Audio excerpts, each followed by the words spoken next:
2.5 ఎకరాలు ఉండే ఈ దీవిలో దాదాపు 1200 మంది జీవిస్తున్నారు. కొలంబియా తీరానికి 2 గంటల దూరంలో ఉన్న శాంటా క్రూజ్ డెల్ ఇస్లోటే ప్రపంచంలోనే అత్యంత జనసాంద్రత కలిగిన దీవి.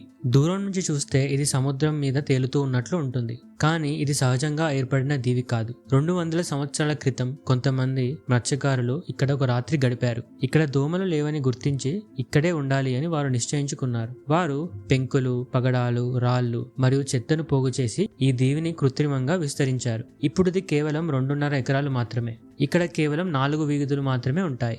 ఇక్కడ ఇల్లులు ఎంత ఇరుకుగా ఉంటాయంటే పక్క వీధిలోకి వెళ్లాలంటే మరొకరి వంటగదిలోంచి వెళ్లాల్సి ఉంటుంది. ఇక్కడ ఎవ్వరూ ఓనర్లు కారు.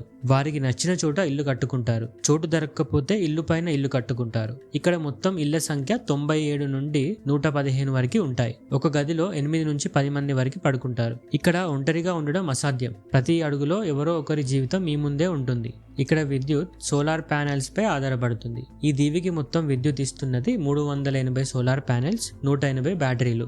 ఎండ బాగా ఉంటే మధ్యరాత్రి 12 నుండి సాయంత్రం 5 గంటల వరకు కరెంట్ ఉంటుంది.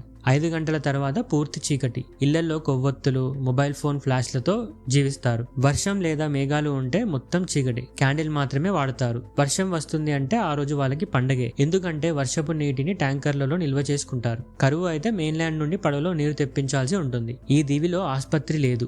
ఒకే ఒక్క నర్సు ఉంది. 40 సంవత్సరాలుగా ఎంతమంది పిల్లలను డెలివరీ చేశావు అని అడిగితే ఆమె నవ్వుతూ, లెక్క మర్చిపోయాను.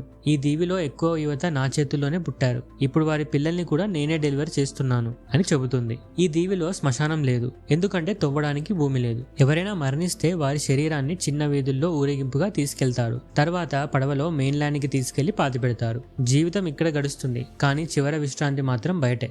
ఇక్కడ పోలీసులు లేరు. నేరాలు జరగవు.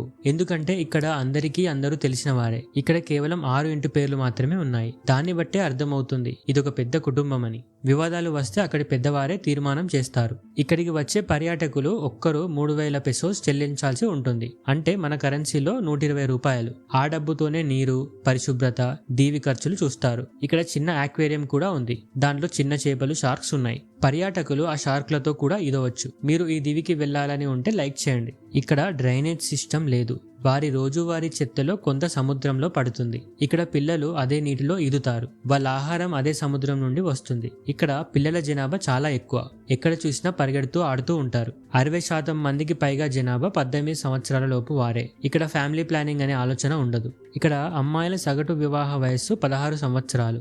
ఈ పెరిగే జనాభా వల్ల ఈ దీవి భవిష్యత్తు ఏమవుతుందో ఎవ్వరికీ తెలియదు. ఇక్కడ ఒక పాఠశాల ఉంది. 240 మంది విద్యార్థులు, 12 మంది ఉపాధ్యాయులు ఉన్నారు. కానీ హై స్కూల్ తర్వాత చాలా వరకు చదువు ఆగిపోతుంది. ఎందుకంటే మెయిన్లాండ్ కు పంపే స్తోమత లేక తరతరాలుగా ఇదే జీవితం గడుపుతూ ఉన్నారు. ఇక్కడ జీవితం కష్టం, కానీ వాళ్ళు సంతోషంగా ఉన్నామని చెబుతున్నారు. ప్రపంచంలో ఎక్కడ ఉంది ఇలాంటి దీవి అని అంటున్నారు. పోలీస్ అవసరం లేని సమాజం, సముద్రం మధ్యలో ఒక కుటుంబం.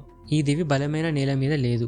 భారీ వర్షం లేదా తుఫాను వస్తే వీధులు నీటితో మునిగిపోతాయి. సముద్ర మట్టం పెరిగితే ఏదో ఒక రోజు ఈ దీవి పూర్తిగా మునిగిపోవచ్చు. మీరేమనుకుంటున్నారు? ఇలాంటి దీవిలో మీరు జీవించగలరా? కామెంట్ చేయండి. ఇలాంటి మరిన్ని వీడియోస్ కోసం సబ్స్క్రైబ్ చేయండి.